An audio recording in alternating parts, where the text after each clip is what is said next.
Tonight, we are going to attempt something impossible. The human mind is built to understand the world on a human scale.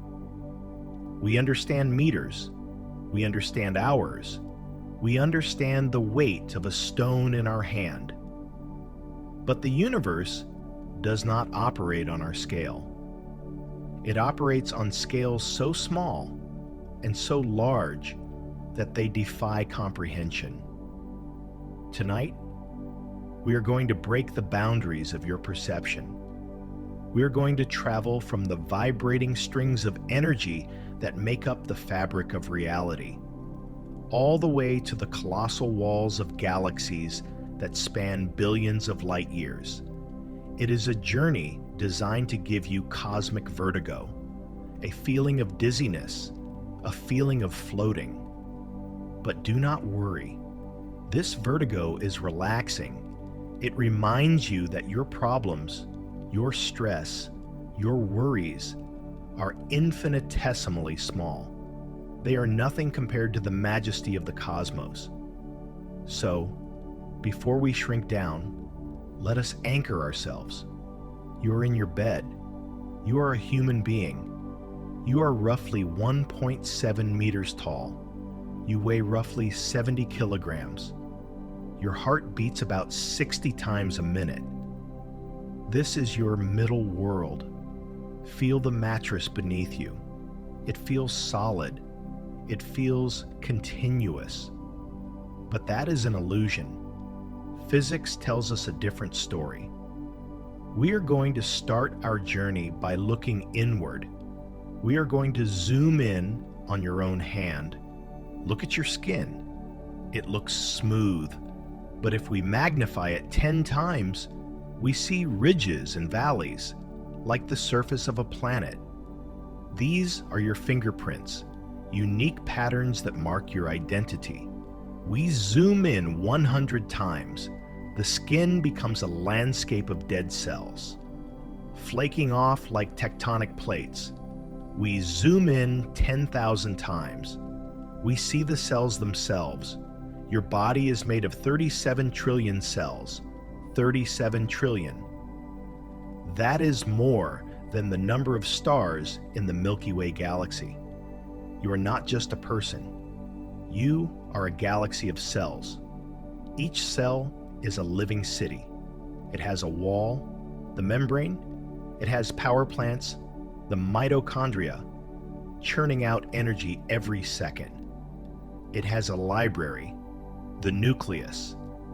Inside the nucleus, there is DNA, the code of life.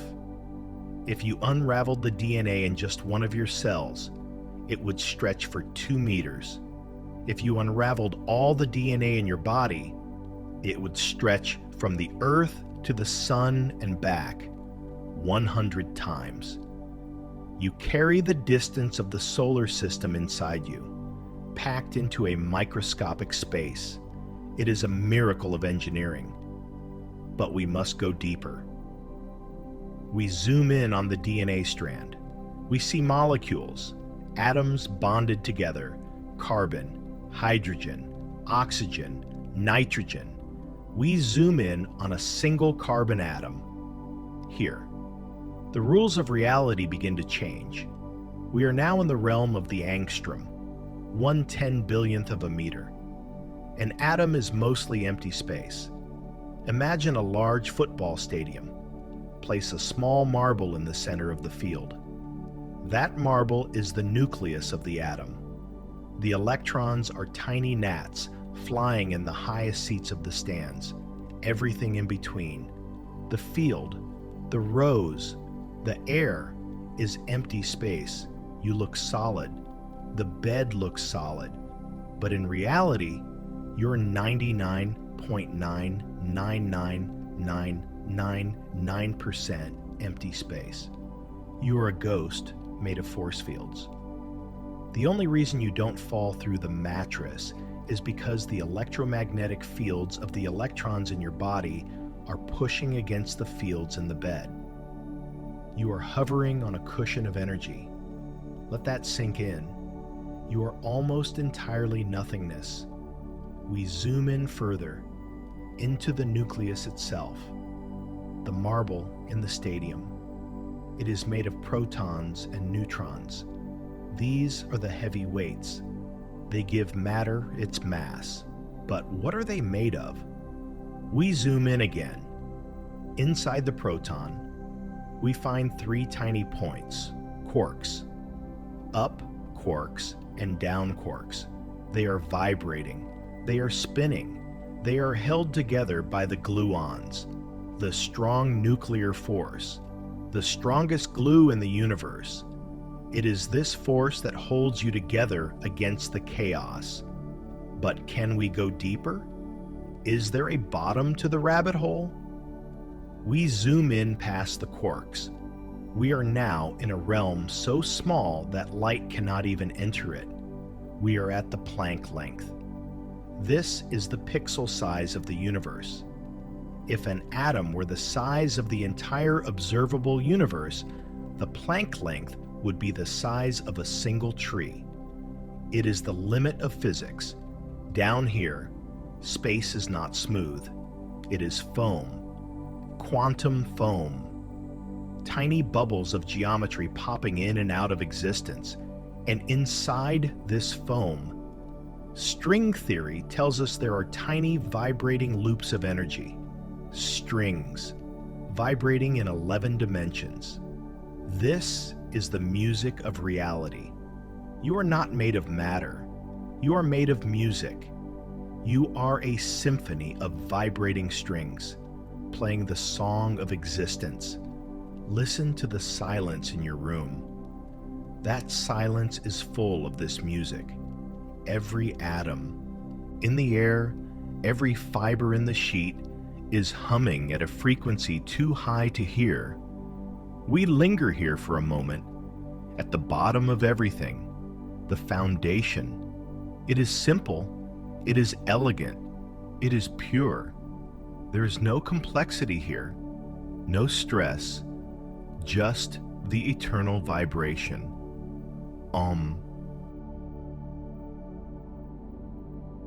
Now, we must rise. We must zoom out. We float up from the quantum foam, past the quarks, past the electrons, past the cells, back to the surface of your skin, back to the room. You are back in the middle world, but you feel lighter now, knowing that you are mostly empty space, knowing that you are made of music. We are ready to look outward. We are ready to face the giants. We float up from the bed, through the roof. We hover above the city. Look at the grid of lights. It looks like a circuit board or a cell under a microscope. Scale is relative. From up here, the cars are blood cells moving through the arteries of the streets. The buildings are just proteins. We rise higher. We see the curvature of the Earth, our planet. It is 12,742 kilometers wide. It seems huge to us. It takes a plane hours to fly across an ocean. It took early humans months to sail around it. But in the cosmic scale, it is a grain of sand. We look at the atmosphere. It is only 100 kilometers thick. If the Earth were an apple, the atmosphere would be thinner than the skin of the apple. That tiny thin layer is the only thing protecting us from the cold vacuum. It is fragile. It is precious. We watch the clouds spin. We watch the lightning flicker. It is a living, breathing organism, Gaia. We turn our gaze to our nearest neighbor, the moon. It is 384,000 kilometers away.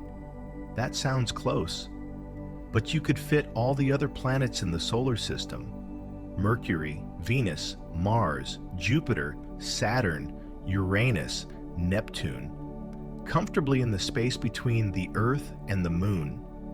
That is how much empty space is out here. We drift towards the moon. It is a dusty, gray rock, 1/4 the size of Earth. It is silent. It is dead. But it controls our tides. It slows down our rotation. Without it, life might not exist. We leave the Earth-Moon system behind. We are moving at the speed of light now, 300,000 kilometers per second. It would take us 8 minutes and 20 seconds to reach the sun. Let's go there. We fly towards the center of our system, the sun, Sol. It is a monster.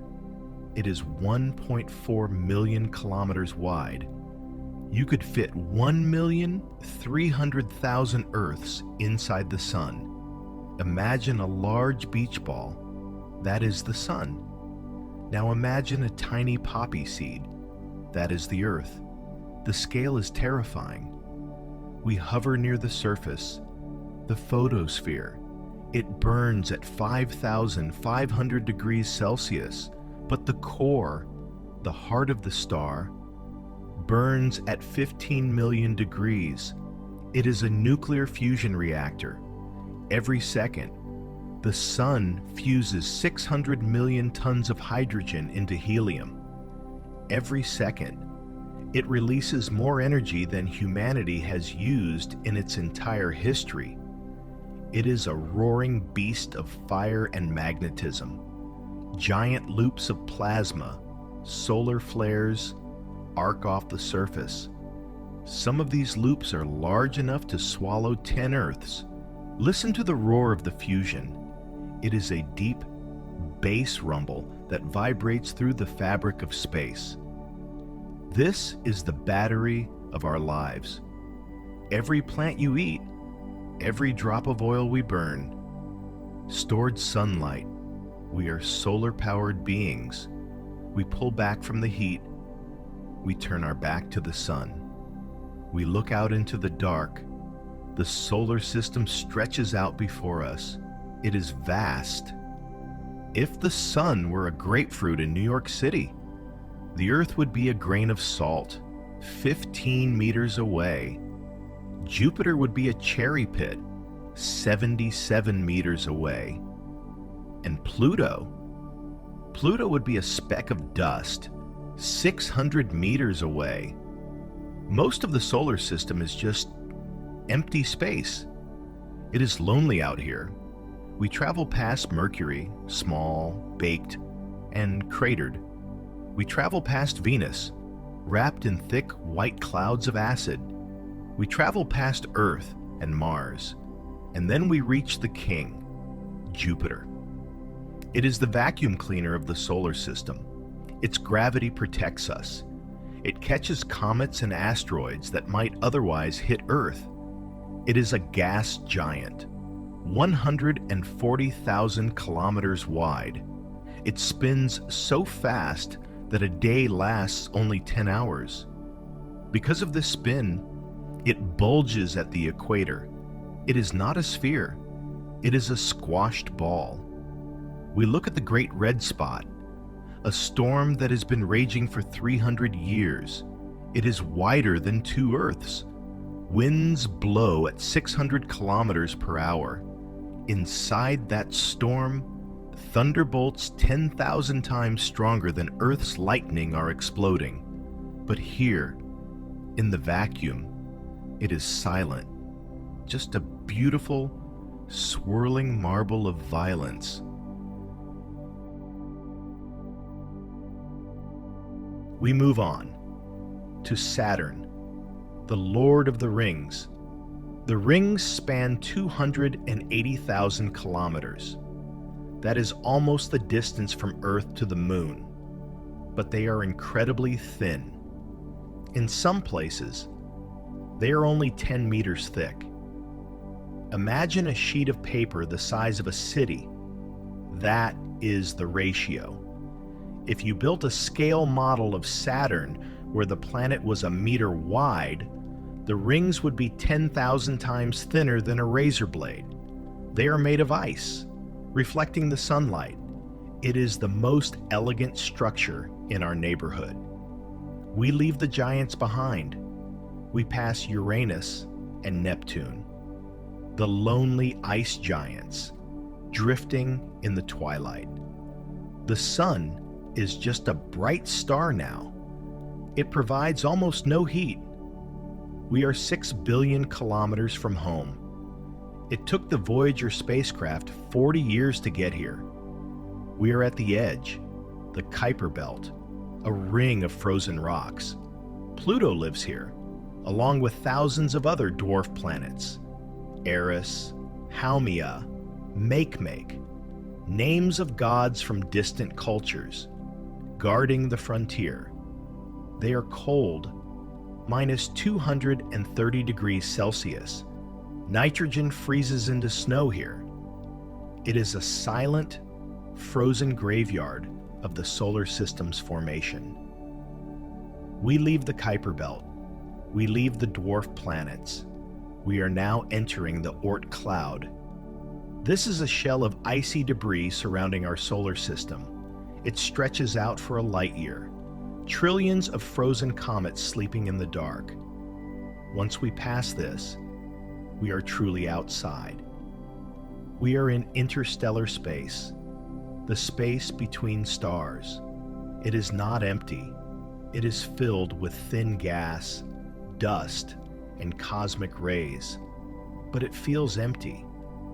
The nearest star system to us is Alpha Centauri. It is 4.2 light years away. Let's try to understand that distance. If the sun were a ping pong ball in New York City, the nearest star, Proxima Centauri, would be another ping pong ball in Atlanta, about 1,200 kilometers away. And in between those two ping pong balls, nothing. Just empty space. If you traveled in the fastest spaceship humans have ever built, it would take you 70,000 years to get there. 70,000 years of silence. 70,000 years of sitting in a tin can, watching the stars not move. Space is mostly distance. It is mostly waiting. We engage our warp drive of imagination. We cross the void in seconds. We arrive at Proxima Centauri. It is a red dwarf, small, cool, dim. It glows with a deep crimson light. It is much smaller than our sun, but it has planets, worlds huddled close to the faint warmth. Maybe there is an ocean there. Maybe there are eyes looking back at us, wondering if they are alone. We move on. We travel to Sirius, the dog star, the brightest star in our night sky. It is huge compared to Proxima. It is a blue-white main sequence star. It burns hot, 10,000 degrees Celsius. It is 25 times more luminous than our sun. It radiates a fierce, clean light. If Sirius replaced our sun, the Earth would burn to ash in seconds. The oceans would boil instantly. It is a beautiful destroyer. But Sirius is just a baby compared to what is out there. We move to Pollux, an orange giant. It is swelling up as it ages. It is 9 times wider than the sun. Imagine a star that fills your entire field of view with orange fire. We move to Arcturus, a red giant, 25 times wider than the sun. It is ancient, one of the oldest stars in our neighborhood. It has seen the galaxy evolve, but we are still thinking too small. We need to see the monsters. We travel to the constellation of Orion, to the shoulder of the Hunter, Betelgeuse. This is a red supergiant. If you placed Betelgeuse in the center of our solar system, it would swallow Mercury, it would swallow Venus, it would swallow Earth, it would swallow Mars, and it would almost reach Jupiter. Imagine looking up at the sky from Jupiter and seeing nothing but a wall of fire. Betelgeuse is dying. It is pulsing. It is unstable. Any day now, or maybe in 1,000 years, it will explode. A supernova. It will shine as bright as the full moon for weeks. It will cast shadows on Earth at night. We watch its bubbling surface. Convection cells the size of the Earth rising and falling in the plasma ocean. It is a chaotic, majestic beast. But even Betelgeuse is not the king. We travel further, to VY Canis Majoris. For a long time, we thought this was the largest. It is 1,400 times wider than the Sun. It is a hypergiant. It is puffing out clouds of gas and dust, creating its own nebula. It is losing weight, evaporating into the cosmos. But we must go to the current record holder, the true Titan, Stephenson 2-18. This star is almost impossible to comprehend. It is 2,150 times wider than the Sun. Let's try to visualize that. Imagine our Sun as a single grain of sand. Stephenson 2-18 would be a beach ball. If you wanted to fly an airplane around the surface of this star at 900 kilometers per hour, it would take you 1,200 years to complete one lap. Generations of pilots would be born and die during the flight. It is so big that light itself takes 9 hours to circle it. Look at it. It glows with a deep ruby red. It is not dense. The outer layers are almost like a vacuum, but it is vast. It occupies a volume of space that could fit 10 billion suns. 10 billion. And our Earth? Our Earth is invisible here. Microscopic. Non-existent. Does that make you feel small? It shouldn't, because you are the one imagining it. Your mind is big enough to hold this star. Your consciousness is vast enough to encompass the scale. You are small in matter, but infinite in mind. We leave the monster star behind. We pull back, zooming out. Stephenson 2-18 becomes a red dot, then a speck. Then it disappears into the crowd. We are now looking at clusters of stars, open clusters, like the Pleiades, the Seven Sisters, a nursery of young, blue stars. They were born together from the same cloud of gas. They are siblings, traveling through the galaxy together. They shine like sapphires on velvet. They light up the surrounding dust with a ghostly blue reflection. It is a peaceful sight. We zoom out further. We see globular clusters, Omega Centauri. This is a ball of stars, 10 million stars packed into a tight sphere. In the center, the stars are so close that they almost touch. If you lived on a planet in the center of Omega Centauri, you would never know night. The sky would be ablaze with thousands of suns. It would be perpetual day, a sky of blinding white fire. We pull back again. We are leaving the realm of stars. We are entering the realm of the nebulas, clouds, cosmic clouds, the pillars of creation. We drift towards them. They are towers of gas and dust, light years high. They look solid, like stone pillars in a desert, but they are made of smoke. Inside these pillars, new stars are being born.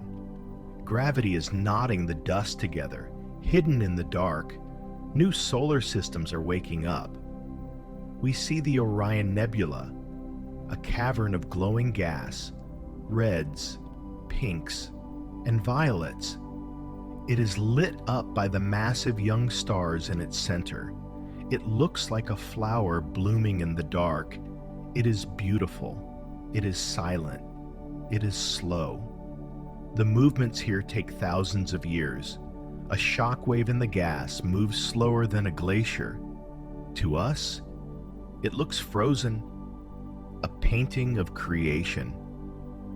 We float through the mist, feeling the coolness of the hydrogen, feeling the potential of the dust.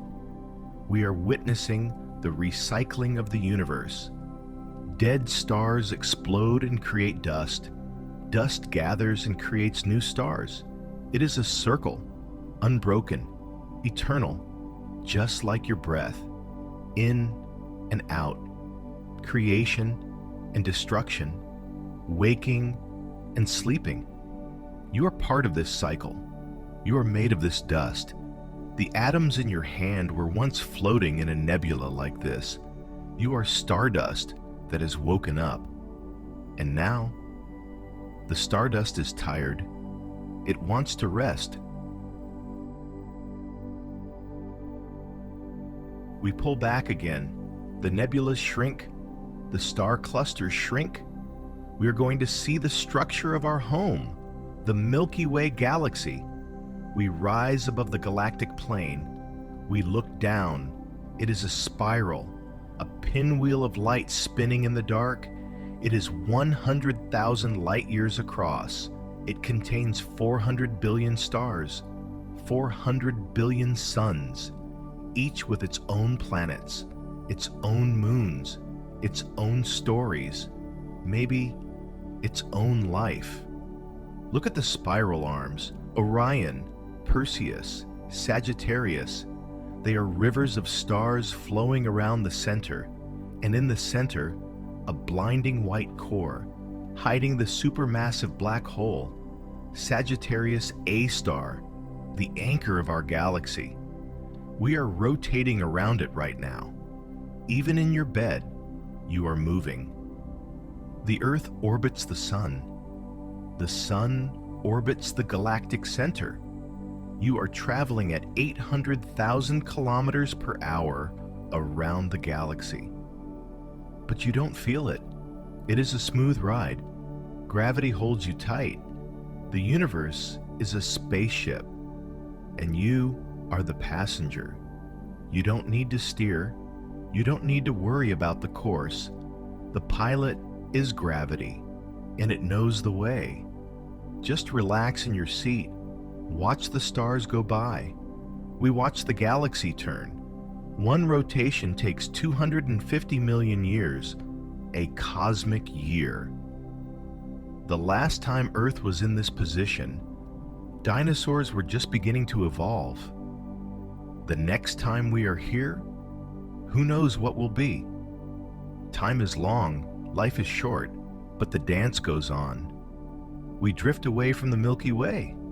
It gets smaller. It becomes a silver disk, like a coin tossed into the ocean. We look around, and we see others. Andromeda, Triangulum, the Magellanic Clouds. We are in the local group, a family of galaxies dancing together in the void. Andromeda is getting closer. It is rushing towards us at 110 kilometers per second. It is bigger than us. It contains 1 trillion stars. In 4 billion years, we will collide. We will merge. We will become one giant elliptical galaxy. Milkdromeda. The night sky on Earth will change forever. But that is a worry for another epoch. For tonight, they are just neighbors waving from across the street. We pull back further. We leave the local group. Andromeda and the Milky Way become 2 specks of light dancing in the dark. We are now entering the realm of the galaxy clusters. We see the Virgo cluster, a massive city of galaxies. It contains 2,000 galaxies, 2,000 islands of starlight, bound together by invisible gravity. There is M87, a giant elliptical galaxy at the center of the cluster. It is a blob of trillions of old, golden stars, and in its heart, a black hole 6 billion times heavier than the Sun. It shoots a jet of plasma 5,000 light-years into space, a blowtorch in the dark. But even this giant is small from where we are now. We zoom out further. The Virgo cluster becomes a dot. We are now looking at the superclusters. These are the continents of the universe. We see our home supercluster, Laniakea. It means immeasurable heaven in Hawaiian. It is fitting. It contains 100,000 galaxies. It stretches for 500 million light-years. Look at its shape. It does not look like a sphere. It looks like a feather, or a leaf, or the branching roots of a tree. It flows. Streams of galaxies sliding along invisible gravitational rivers. They are all heading towards a mysterious point, the Great Attractor, a gravity anomaly that is pulling everything towards it. We don't know exactly what it is. It is hidden behind the dust of our own galaxy, but we can feel it. We zoom out even further. Now, Laniakea is just one strand in a much larger web. We are looking at the cosmic web. This is the skeleton of the universe.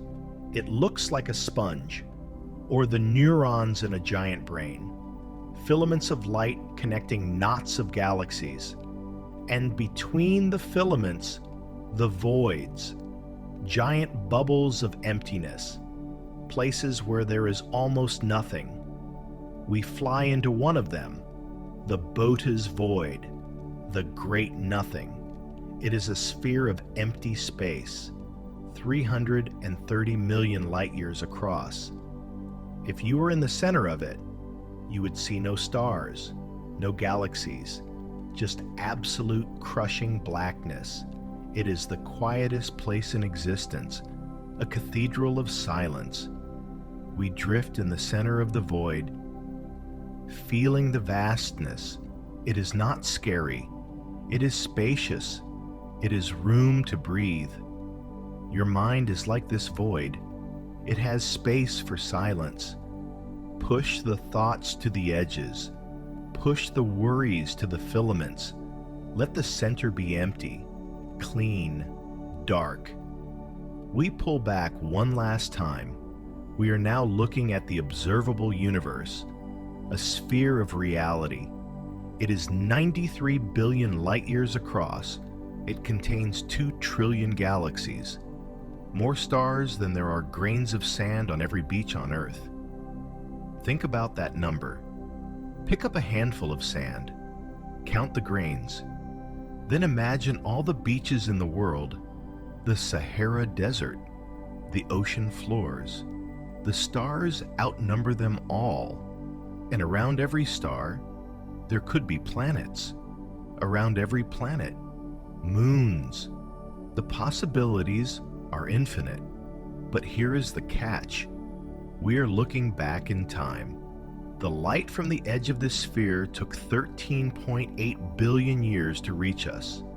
We are seeing the universe as it was in the beginning. We see the wall, the cosmic horizon, the cosmic microwave background. It is the afterglow of the Big Bang, a wall of fire that has cooled down to microwaves. It surrounds us on all sides. It is the baby picture of the cosmos. We cannot see past this wall. We do not know what lies beyond. Maybe there is more universe. Maybe there are other universes, bubbles floating in a multiverse foam, infinite variations of you sleeping in infinite beds. But for us, this is the limit. This is the map. We hover here, at the edge of everything, Looking at the entire history of time laid out before us, does it make you feel small? You are a speck, on a speck, on a speck, orbiting a speck. But wait, do not feel insignificant. Feel connected. Look at the atoms in your hand, the iron in your blood, the calcium in your bones, the carbon in your breath. Where did they come from? They were not created on Earth. Earth cannot create atoms. They were forged in the hearts of those giant stars we saw. They were cooked in the nuclear fires of Betelgeuse and Sirius. They were blasted across the galaxy by supernovas, and after drifting for billions of years, gravity pulled them together to form a planet, to form a cell, to form you. You are not in the universe.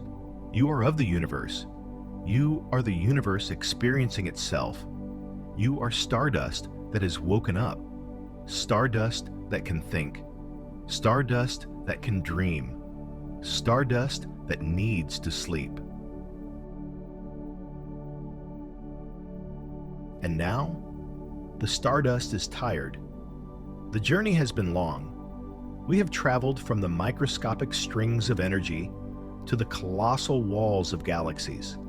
We have seen the fire and the ice, the light and the dark, and now it is time to return. We begin the descent.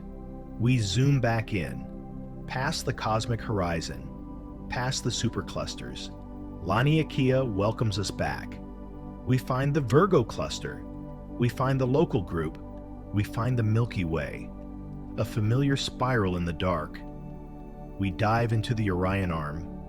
We see the sun, just one yellow star among billions, but it is our star. It is home. We see the Earth, blue and beautiful, spinning silently. We descend through the atmosphere, through the clouds, through the roof of your house, back into your room, back into your body. Feel the mattress again. Feel the gravity. It is not just the Earth pulling you. It is the entire universe holding you together.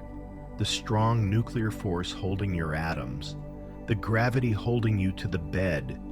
The atmosphere pressing gently on your skin. You are held. You are supported. You are safe. The journey is over. The map is folded.